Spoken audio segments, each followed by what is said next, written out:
ఎందుకు నేను ఈ మాట చెప్తున్నానంటే, ఏదైతే సూపర్ 6 అమలు చేయట్లేదని అంటూ ఉన్నాడు జగన్మోహన్ రెడ్డి.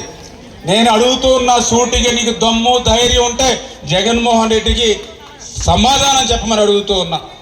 నువ్వు అధికారంలోకి వచ్చిన తర్వాత అమ్మ ఒడి ఎన్ని రోజులకి అమలు చేశావు? Straight question.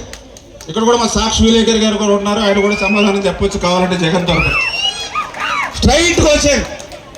మీరు అధికారంలోకి వచ్చిన తర్వాత, మీరు 2019 జూన్ నెలలో ప్రమాణ స్వీకారం చేసిన తర్వాత ఎప్పుడు మీరు అమ్మ ఒడి అమలు చేస్తారు?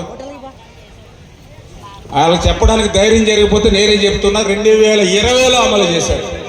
ఎప్పుడు? 2020లో. అంటే నువ్వు చెప్పినటువంటి పథకం అమలు చేయడానికి నీకు 9 నెలలు పట్టింది.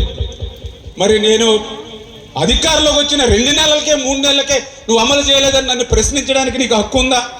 ఉందా హక్కు? దయ ఉంచి సాక్షి వారిని, అదేవిధంగా జగన్మోహన్ రెడ్డి గారిని గుర్తుపెట్టుకోమని కోరుతూ ఉన్నా. అదేవిధంగా ఏదైతే ఇంకొక స్ట్రైట్కి వచ్చింది దాని నిమిత్తమే ఆ రోజు భారతీరెడ్డి గారు, మా దగ్గర వీడియోస్ ఉన్నాయి చాలా క్లియర్గా, మొన్న కూడా ఏది చూపించా మీకు. ఒక పిల్లవాడు ఉంటే 15,000, 2 పిల్లలు ఉంటే 30,000 రూపాయలని స్వయంగా భారతీరెడ్డి గారు ఇంటింటికి వెళ్ళి ప్రచారం చేసింది ఆ రోజు.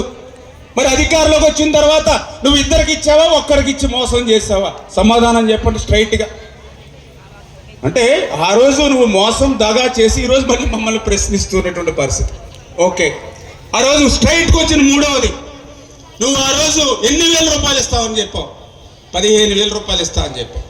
తర్వాత ఎంత ఇచ్చావు? 14,000. తర్వాత 13,000. ఆఖరికి మా అక్కమ్మ చెల్లెలు అయితే కొంతమందికి 7,000, 6,000 పడ్డాయండి, కొంతమందికి ఎగ్గొట్టేసాడని చెప్పినటువంటి పరిస్థితి. దీనికి సమాధానం చెప్పండి. ఇంకొకటి స్ట్రైట్ క్వశ్చన్. నువ్వు 5 సంవత్సరాలు అధికారంలో ఉన్నావు, 5 సంవత్సరాలు నువ్వు అమ్మఒడి ఇచ్చావా? 1 సంవత్సరం ఎగ్గొట్టావా లేదా? సమాధానం చెప్పు. అంటే నువ్వు అధికారంలో ఉంటే ఓడి చెప్తావు, ఇలా ప్రతిపక్షంలో ఉంటే ఓడి చెప్తావు. మేము నీతిగా నిజాయితీగా పనిచేసేటువంటి ప్రభుత్వం మా ప్రభుత్వం చేత ఖచ్చితంగా మాట